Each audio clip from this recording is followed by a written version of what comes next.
Okay, in this video, we are going to begin chapter 10 of the Rathus Introductory Psychology textbook. And as you can see from the first slide, we're going to be jumping into personality theory. We're going to take a look at both the theory of personality and then also how this construct is measured. So let's go ahead and jump in. We're going to really focus in on this first video, really looking at theory. Specifically, we're going to look at the role of psychoanalytic theory, Freud, coming back again and again. Almost every chapter we talk about Freud. Then we'll switch gears and talk about the Big Five model. I think that's all we're going to cover for this first video. That really encompasses a big chunk of the chapter. For video 2, we'll jump into learning theory and how it relates to personality theory, humanistic existential theory in terms of personality, sociocultural perspective, and then finally, we'll look at some different tests that are used for testing and measuring personality. So a lot of it will be theory, and then finally, we'll see how, okay, now that we have a theory in place, well, how do we measure some of these constructs? For the most part, personality is a very abstract concept. It's something that is not, we can measure it, but indirectly. It's not like you get hooked up to a machine and it prints off some kind of number or whatever, and this is your personality. Usually there's a little more to it than that, so we'll talk through that as well. So before we begin, I would like to just briefly review from our last chapter, chapter 9, on lifespan development. One of the big theorists that we talked about was Jean Piaget and cognitive development. He specifically talked about development taking place in these 4 stages that are very unique and individual stages. So what I would like for you to do is maybe pause the video. You can either say this aloud to yourself or write it down, but just, check your comprehension. Let's make sure you understand this before we go forward. So go ahead and pause the video and come back when you feel ready. Okay, welcome back. You should have paused the video. And ideally, you're going to want to talk about the 4 stages, specifically starting with sensory motor stage. During this stage, children are learning to explore their environment, explore their world, and understand the world through their sensory and motor apparatus. Basically, children are learning how the world works by putting things in their mouth and beginning to crawl and move around using their bodies. So that's stage 1. Then we get into the pre-operational phase or pre-operational stage of development.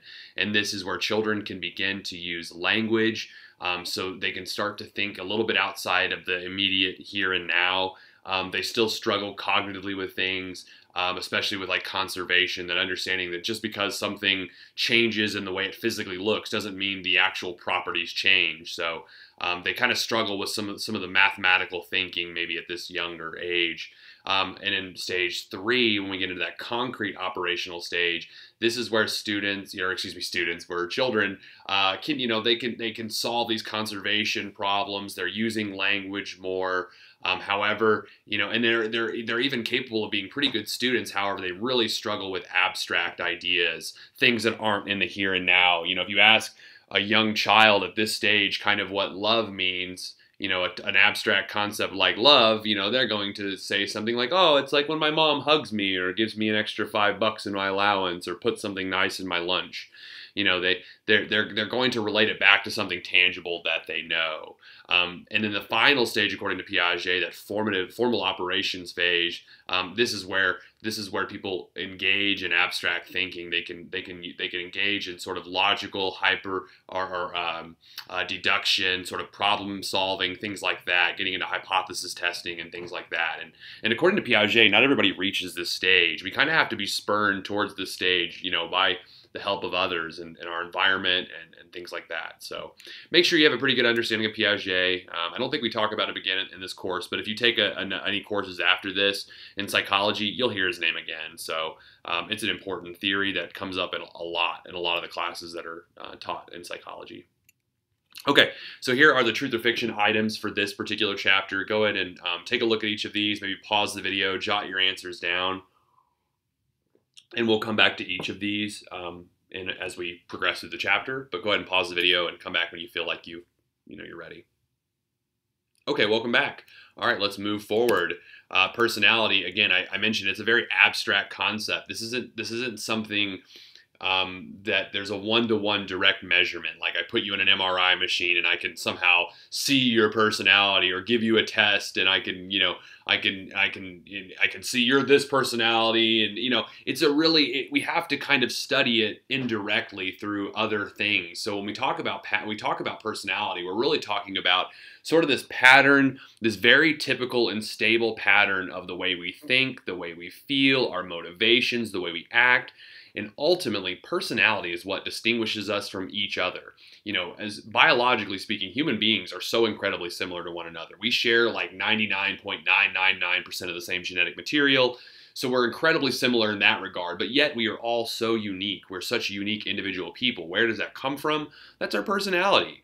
That's what makes us who we are. The unique ways that we all act, think, feel, and behave is what makes up our personality. And so we are going to go through and look at some different theories of personality, starting with Freud, psychodynamic, then we'll look at trait theory, learning theory, humanistic existential, sociocultural, and all of these have different ways of kind of describing and thinking about the patterns of behavior and thinking and feeling that make us all different. So again, different perspectives. We're looking at the same phenomena of personality through different lenses.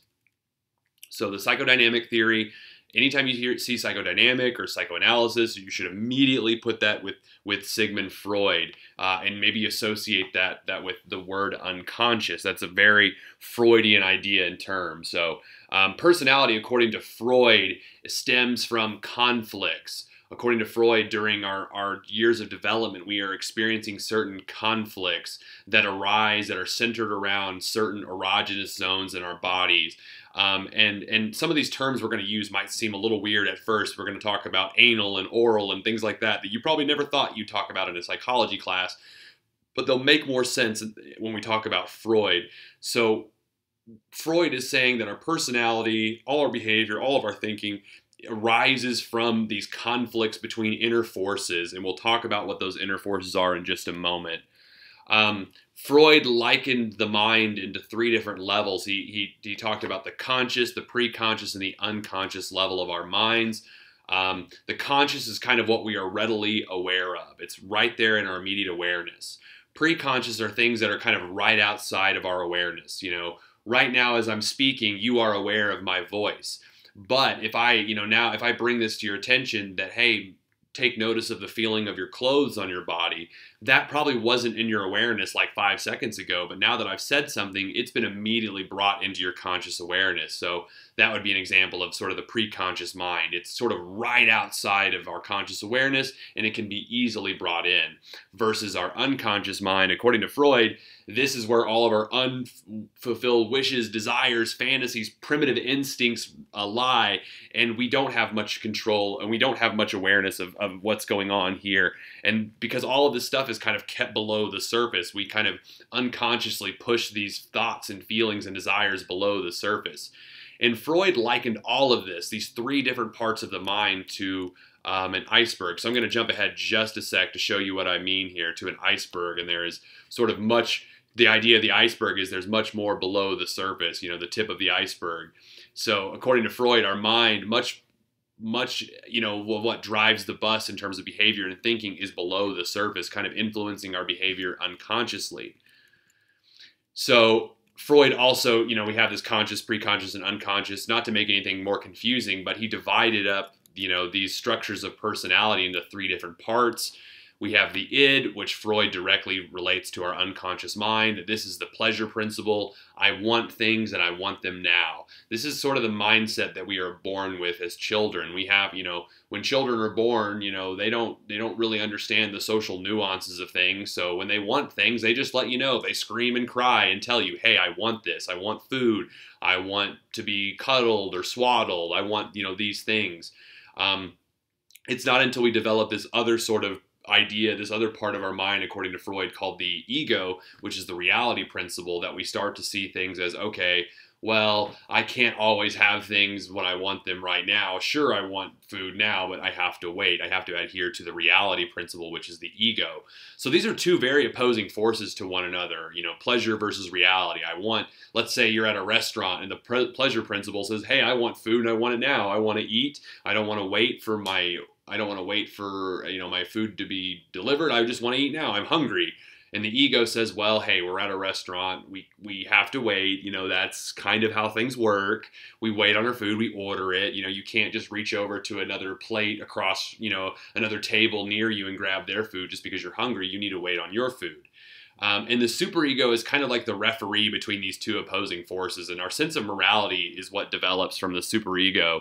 Kind of when the conflict is solved between the id and ego, that's how we develop morality according to Freud. So anyways, I'm taking a step back, going back to this iceberg. The id, that pleasure principle, is a big part of our personality according to Freud. In fact, it's probably the biggest part, and it determines our behavior and our thoughts, and we don't even know about it according to Freud. That's the crazy thing about it. So he developed this entire theory called psychoanalysis, which is a method of therapy, but it's a way that we can tap into the unconscious mind, a way for us to see kind of what the id, the ego, and superego, that conflict that's going on.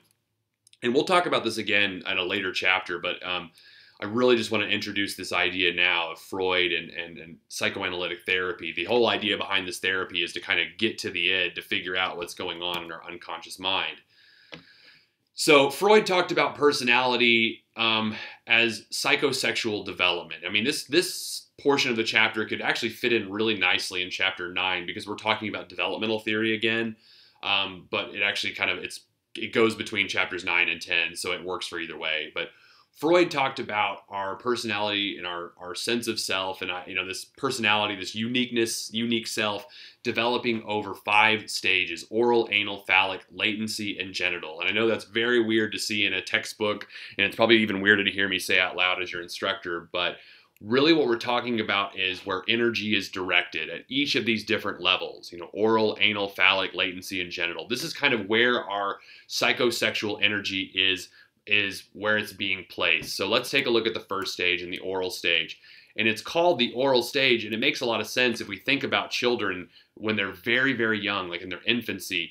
One of the first things that children do when they're trying to explore their environment is just put things in their mouth. If a child finds something on the ground, they put it in their mouth and they'll suck on it or bite it or whatever. And the idea is that's how they explore the world. So a lot of conflict centers around this idea of oral gratification. That's a very important thing in very early childhood, infancy even.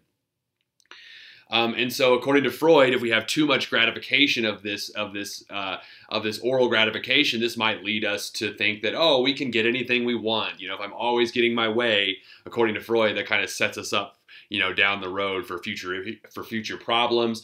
Insufficient gratification, for example, might lead to an oral fixation. You see people who bite their thumbs or suck their thumbs or smoke cigarettes or things like that. According to Freud, that is a sign that maybe you didn't satisfy these particular needs as a young child. You have a fixation on an oral fixation. So the conflict is all around the mouth. The second stage, anal stage, as you can guess, the big conflict here evolves around our anus, especially with this is the time where children are learning to eliminate waste on their own. They're learning to use the bathroom on their own. And this is also where children learn to basically delay their gratification. For example, children have to learn that, hey, I have to use the bathroom, but I can't just go to the bathroom right here, like in the store. Maybe sometimes children learn that, or they start that way, but they eventually learn that, okay, I need to hold it and wait till I can go to a bathroom. I'm at the store right now. Instead of just like peeing my pants, I can tell mom or dad, hey, I need to go to the bathroom, and can you walk me over there? And anyways, so this gets really into self-control issues. When we talk about, this anal stage, it's all about self-control. And too much or too little of this can lead to fixations one way or another. Being maybe too anal, like being really clean, really neat, really tidy, versus not at all. The phallic stage, this is where children begin to redirect their psychosexual energy towards their genitals. And in fact, children will even begin exploring their genitals even before they hit puberty. It's not to say that they are masturbating necessarily per se. They're just kind of exploring their bodies. They're just kind of figuring out, oh, hey, I have this stuff here. I have this body here. And according to Freud, this is the time and stage where children might develop either the Oedipus or the Electra complex, basically Freud is making the argument that children will fall in love with their opposite gender parent. Like if it's a boy, they fall in love with their mom. If it's a girl, they fall in love with their dads. And we have these kind of weird sexual feelings going on at this stage. We don't really quite kind of know. We don't know what to make of them yet because we're so young and we haven't been through puberty yet. And anyways, and then the next stage, latency. This is where we kind of, things are put on hold. You know, things are kind of put on hold until puberty, and we go into the genital stage. And again, this is where our focus is back on our genitals, but it's also not just on our own, but also focused on other people's. I know that's kind of weird to say, but we are also applying our sexual feelings towards other people, sometimes of the opposite gender, sometimes of the same gender, depending on your sexual orientation, which I think we talked about a little bit in chapter 9. So each stage is conflict. Each stage we're trying to resolve this conflict, kind of like getting into a little bit of what Erik Erikson said in the previous stage, or in the previous chapter, excuse me, that if we don't satisfy these conflicts, it could lead to, you know, issues in further stages. Now, Freud isn't the only Freudian or the only person who subscribed to psychoanalytic theory. There's also Carl Jung, who followed in Freud's footsteps. He didn't put as much emphasis on sexuality or sexual instinct. He actually talked more about sort of this idea of a collective unconscious, this idea behind why, as human beings, we all share some of the same ideas, same dreams, same ideas, same themes kind of pop up. So he sort of extended this idea of the conscious mind even further, sort of a macro perspective, looking at it collectively amongst all peoples, not just individuals. Alfred Adler, rather than being, you know, focused on sex and the unconscious mind, Adler sort of expanded upon this and said, hey, we're motivated by this inferiority complex, this sense that we don't want to feel inferior, and we want to feel superior. In some regards. And this is, according to him, this self-awareness is what really morphs our personality. Karen Horney, also a big follower of Freud, however, she talked more about the importance of social relationships rather than aggressive and sexual impulses. And also, she really dispelled the myth that girls somehow feel inferior to boys. I don't think I mentioned it in the Freud slide, but Freud, in all sincerity, believed that females are inferior to boys, or at least felt inferior to boys, simply because they have a penis.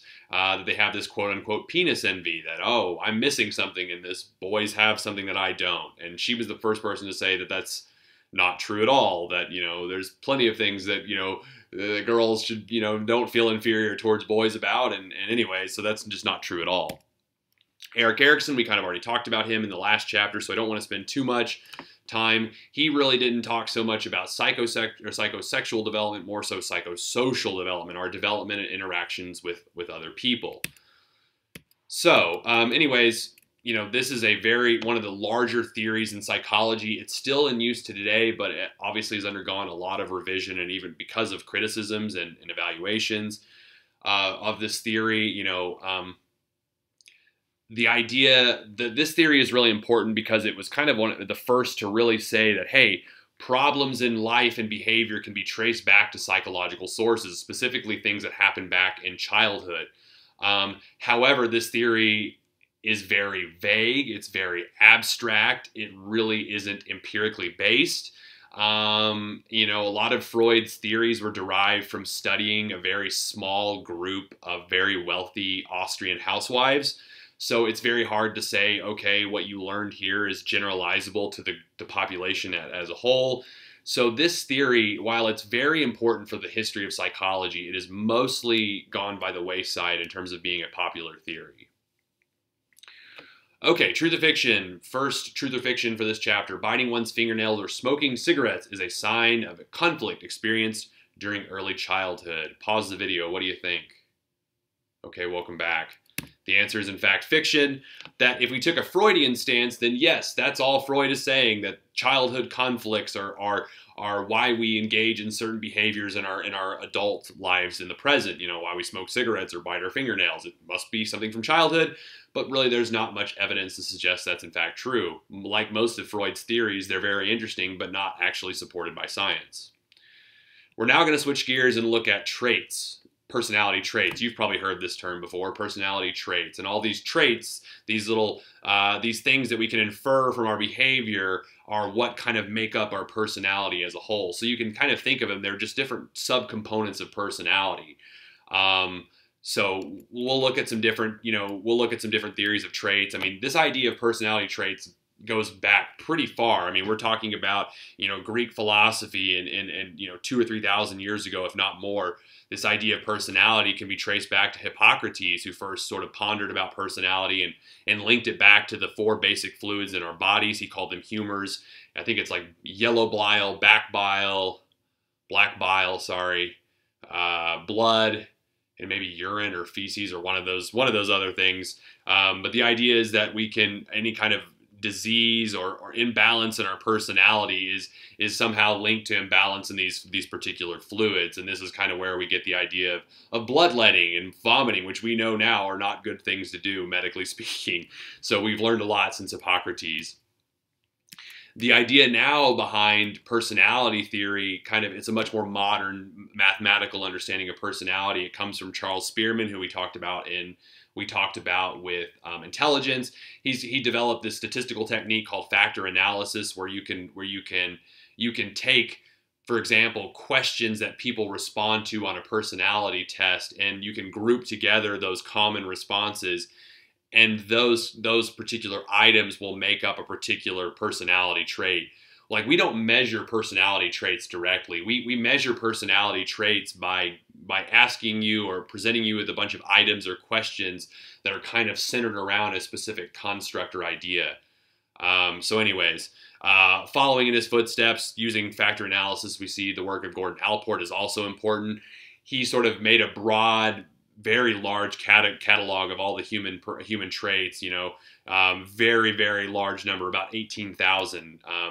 However, we'll talk about how that's been whittled down very, very significantly over the years. So before we do that, though, our second truth or fiction question: 2,500 years ago, a Greek physician devised a way of looking at personality that remains in use today. That is, in fact, true. I think they're referring to, if I remember correctly, they're referring to, Hippocrates. Okay.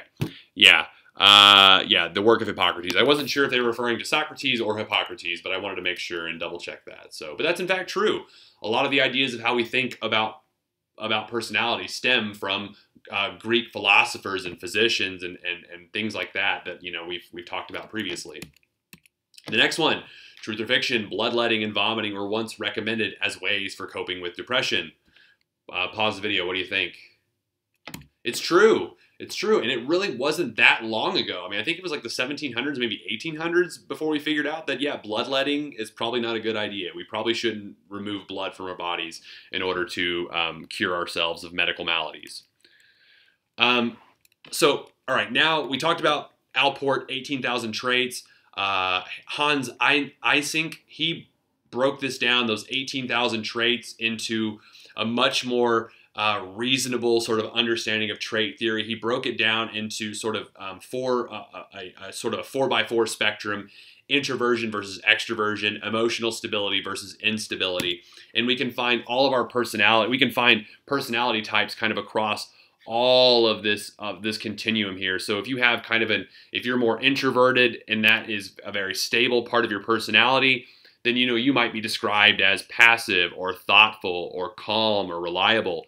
If you're more extroverted, but however that's pretty unstable, you might be described as things like aggressive or excitable or impulsive or optimistic. So you can kind of see how our personality, how we are thought of, how we think about ourselves, or how other people think about us can be found on this continuum based on this sort of 4x4. However, the most modern understanding of personality comes from the Big Five. And those five, the Big Five, are extroversion, neuroticism, conscientiousness, agreeableness, and openness to experience. Most personality tests these days are going to kind of assess these 5 traits. So you might get 10, 20 items that are kind of getting at extroversion, 10, 20 items that are getting at neuroticism, et cetera, et cetera. Extroversion just kind of means how outgoing are you with other people? Do you enjoy being around other people? Do you get energy from other people? Or do you sometimes lose energy from being around other people versus, more of an introvert? Neuroticism is kind of how stable your emotions are. Conscientiousness, how organized are you? Agreeableness, how well you get along with others. And openness to experience, just like it sounds. How willing are you to try new things?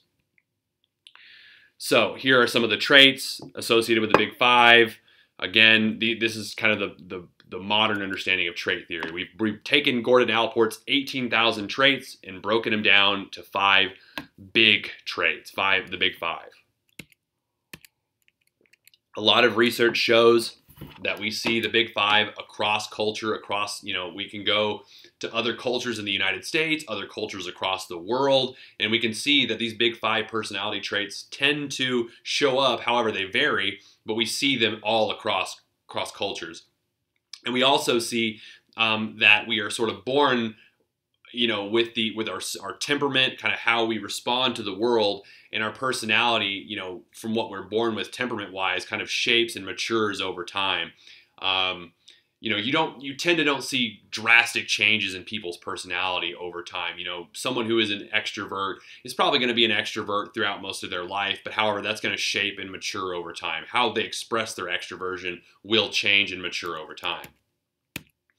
All right, next, truth or fiction. Actually, there are no basic personality traits. What do you think? Truth or fiction? Pause the video. Oh, wow. We are always conditioned by society to behave in certain ways. That's fiction. We've broken it down to the Big Five. We know that there are some basic personality traits that kind of underlie all of our behavior and all the way we think, or at least for now, that's the ones we're focused on. We do see a relationship between biology and our traits. It's believed, the research shows that, for example, people who are extroverted in their personality, we see about 40 to 60% of that can be explained through heritability. The difference can be explained through genetics. We also see dopamine. Dopamine is oftentimes present, much more present with extroversion, people who are extroverted versus people who are introverted. So we also see genetic factors involved in our temperament as well. Kind of how well children respond to threats and stressors and things like that is tied to our genetics. Not surprising. We're going to wrap this video up here in just a moment, but so the trait model it's awesome. It's one of the more modern understandings of personality theory, and it's oftentimes what we use to develop personality tests, typically derived from this model. However, this model or understanding of personality is much more descriptive. It just kind of tells you more about your personality, but doesn't really explain why your personality is the way it is. Freud's theory kind of attempts to explain that through the unconscious forces and things like that, but this theory, not so much. So it's a great theory, but of course, like all theories, there are some limitations. Okay, let's do a quick comprehension check before we go, and then we'll wrap up. All of the following are among the Big Five factors of personality except A, openness to experience, B, altruism, C, conscientiousness, or D, extroversion. Go ahead and pause the video, and what do you think? All right, the correct answer is altruism, conscientiousness, openness, and extroversion are all personality traits. An easy way to remember these, if it helps you, you can actually rearrange the first letters of the Big Five, either to make the word ocean or canoe. Whatever helps you remember that. If you prefer, just a strategy, something to think about. So we are going to stop here. I will pick back up. We'll finish up chapter 10 in our next video. We'll finish up personality theory, then we'll look at personality tests. So I'll see you on the next side. Take care.